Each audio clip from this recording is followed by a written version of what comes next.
老蒋不是不想反攻，老蒋是没能力，你知道吗？1960年两弹一星，有原子弹你怎么跟人家打？为什么中国大陆没有打过来？大问题就是政治上的动荡。大跃进、文革，大跃进当然是想发展中国，但并没有发展得很好。中国大陆在毛时代有重要的两件事，第一个就是大跃进的失败，造成3年大饥荒，让数千万人饿死。另外还有文化大革命，文化大革命的结果是让中国大陆的传统文化跟人伦秩序受到非常重大的挫折。红卫兵在各地在清算斗争，鼓励家庭内部彼此互相揭发，高等教育跟科学研究平板，这些都造成中国大陆社会非常大的动荡。在中国政治里面，人望永远比你拥有什么头衔还来得重要。缺乏人望，大家不服你的时候，实力就会向另外一方倾斜。这也是邓小平的本事。Ladies and gentlemen, welcome the host. 那比如说最有名就是文革嘛，那还有就是谁是接班人嘛，这个就是一个很大的问题哦。那我这边呢，这个找了一本很有趣的书，这是香港中文大学当年出版的很有名的一本书啊，文革前的邓小平。看到，他是毛泽东的父帅啊，这里就不得不讲到啊，在毛泽东的这个中年之后，就是他的政权逐步稳固之后，他其实搞了很多事情嘛。60年代啊到70年代，我们都知道哈，这个当中最有名当然大跃进啊，文革啊，这些政治上的一些举措。当然你比如说大跃进，他当然是想发展中国嘛，但是事实上并没有发展得很好嘛，就最后是大跃进是失败的。那紧接着后来就产生了文革嘛。那文革的推进呢，更大的问题就是，那到底毛泽东之后谁来领导中国？那这个要如何领导中国？所以就产生了一系列的这个政治上的混乱啊，其实也很大程度的造就了，就是两岸在发展上当中产生的一个历史上的一个奇遇啊，也就是台湾呢，随着所谓的蒋家政权的稳固哦，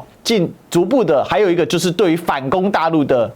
无望啊，这种无力感是越来越强，因为我们也知道，1960年代啊，当两弹一星搞成之后呢，最大的冲击，您刚才提到说台北的震撼，我觉得这个震撼在哪里？就是反攻大陆无望，彻底无望。有原子弹你怎么跟人家打？最近有一个日本学者，其实他是在2022年，我记得他在《自由时报》提出，松田康博教授啊，他提出了中共蒋介石化嘛，意思是说，领导人超过70岁啊，然后当社会由小康转向富裕的时候，那政权会提出这个所谓的政治口号来延续他的这个专权。但是呢，他并不会急于去做完成统一战争哦。其实他暗指就是说，习近平变蒋介石啊。但是呢，这边完全忽略一个问题，就是老蒋不是不想反攻啊，老蒋是没能力，你知道吗？做不到就做不到，这一点请搞清楚。但是没办法反攻，有一个问题是，那为什么中国大陆没有打过来呢？很大的问题就是政治上的动荡啊，其实很大程度拖慢了对于中共来讲啊，统一台湾的进程啊。好，那到底在政治上是什么样的状况？中国大陆在毛时代取得了我们刚刚讲的那些成就，但代价非常的大哈。中国大陆在毛时代大概有重要的两件事情，对后来的中国的发展也造成大影响。第一个就是大跃进的失败。我们到1956年之后，中共开始进行从这个农村的集体化建立人民公社，另外开始搞所谓的大跃进尤其是后来等到中苏交恶之后这种大跃进的脚步就更加的迈开，步子就更大我们知道大跃进最后的结果就是失败失败的结果是造成所谓的3年大饥荒我们晓得1959年到1962年，让中国大陆数千万人饿死。当然也有经济学家研究，还有一个主要的原因，因为中国大陆本身缺乏所谓的原始资本的累积，主要用的方法就是剥削农村来贴补它的工业发展。简单讲跟30年代苏联斯大林时代所搞的5年计划的方法很像，结果就是农村就付出非常惨痛的代价。那除了大跃进失败，另外还有一个我们大家都晓得，就是所谓的文化大革命1966年，毛泽东为了夺权，因为大跃进失败，他一度被刘少奇、邓小平等人所取代但是后来1966年庐山会议，毛泽东重新这个发动了文化大革命，让这基层的民众跟学生来支持他，红卫兵运动嘛，我们大家都知道，对不对？文化大革命的结果是让中国大陆传统的文化跟人伦秩序受到非常重大的一个挫折我们知道红卫兵在各地串联清算斗争对中国大陆许许多多的人才、许许多多传统的这文化古迹还有最重要的是，他当时鼓励家庭亲属内部从社会基层开始彼此互相的揭发跟斗争，这些都造成中国大陆社会非常大的一个动荡后来在邓小平时代称文化大革命叫10年浩劫，这是中共党内部的名词所以基本上是没有问题。还有就是毛泽东为了巩固他自己的地位，就提拔林彪作为他党内的接班人。另外还有就是他以他的妻子为中心，江青等人所谓的四人帮嘛，执行这个文革的这样一个目标。文革当然有很激烈、很残酷的党内斗争啊，像那个刘少奇啊、邓小平啊，其他10大元帅里面，像贺龙、彭德怀等人都被打倒，朱德到了最后也被清了。对，然后另外还有很重要一点是，中国大陆高等教育跟科学研究很多方面都停摆，因为有大量的科学人才都受到清算嘛，所以在这种情况下，也造成他党内的政治运作呈现一个混乱的这样一个状态。这个情况大概要到了文革末期的时候，才开始逐渐开始有一些转机啊。因为我们到文革末期，曾经3度被打倒的邓小平又重新回到了那个政治核心，在1972年之后。另外，在党内所有的反四人帮力量开始逐渐的串联包括除了邓小平之外，邓小平的亲信幕僚像胡耀邦啊、赵紫阳，另外就是他开国的元老之一李先念，另外就是左有弹弓的杨尚昆、许世友、杨得志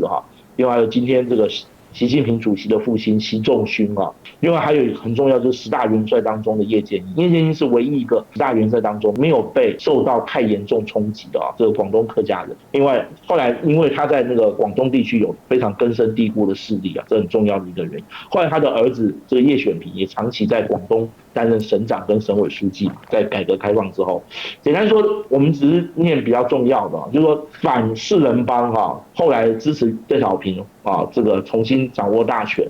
然后开始进行改革开放的力量也在汇集当中这中间最具代表性的事件就是什么？就是发生在1976年10月6日的所谓的怀仁堂政变就在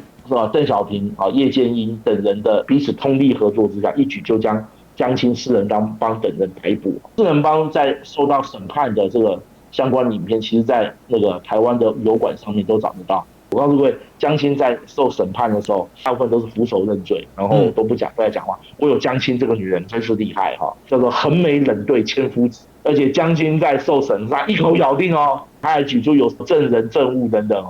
他说毛泽东主席所指定的接班人就是他。你们通通是非法政变，篡夺党内的权利等等但是无论如何啦，最后四人帮大部分都遭到判刑那基本上从1976年怀仁堂政变之后，就代表中国大陆的政局开始进入一个新的状况。前面那个我们讲这些，各位可以注意一件事，这个四人帮也好或江青也好，有一个很大的先天上的弱点。就是他自己当初也没注意到，就是邓小平得到当时许多解放军重要将领的支持，就是我们刚刚说的。那四人帮被打倒了，文革算是真正彻底结束了那中国大陆就要进入一个新的阶段。好，我想这四人帮被打倒是非常迅速的。那我们可以看到，当时习近平他爸也是很惨就是习仲勋你看反党分子习仲勋被红兵压到前面所以就可以知道文革时期整个中国共产党内部的斗争是有多激烈的所以其实讲白了，毛泽东为了要掌握权力，他到老年的时候，他的权力不安感是很重的嘛，所以他利用四人帮这种没有政治根底的来巩固他的权力。与此同时，他就是想办法把他的这个政敌给打倒嘛，那包括林彪也被他打倒嘛，那习仲勋那更不在话下了其实四人帮的垮台最根本原因是什么？大家可以看得出来就是在中国政治里面的人望永远比你有什么头衔还来得重要。你江青，你纵使你是毛泽东钦定的接班人也好，就算照你讲的，你是毛泽东的妻子也好，但你缺乏人望，大家不服你的时候，自然而然实力就会向另外一方倾斜那这也是邓小平的本事他就把了这些人给凝聚起来。其实就像我们刚才前面看到这个香港中文大学所出版的这个文革前的邓小平，你就知道，因为邓小平他的能力非常突出然后他也相当具有这个国际视野，因为大家也知道他是勤工俭学嘛。前阵子我们这个历史讲堂在讲这个师祖师民的时候，我们不是有提到在法国巴黎这里聚集了一派革命的学生嘛？这些学生里面我们当时也讲到，孙文没有被汪复会给打倒，很大程度也是因为在巴黎当时这边的宣传机器是帮助孙文来做说明跟平反的所以你可以看到留欧的学生他在思维跟辩论上面有一个他的一个比较强的一个训练的这也体现在邓小平后来治理国家的时候，他其实这方面是很深刻的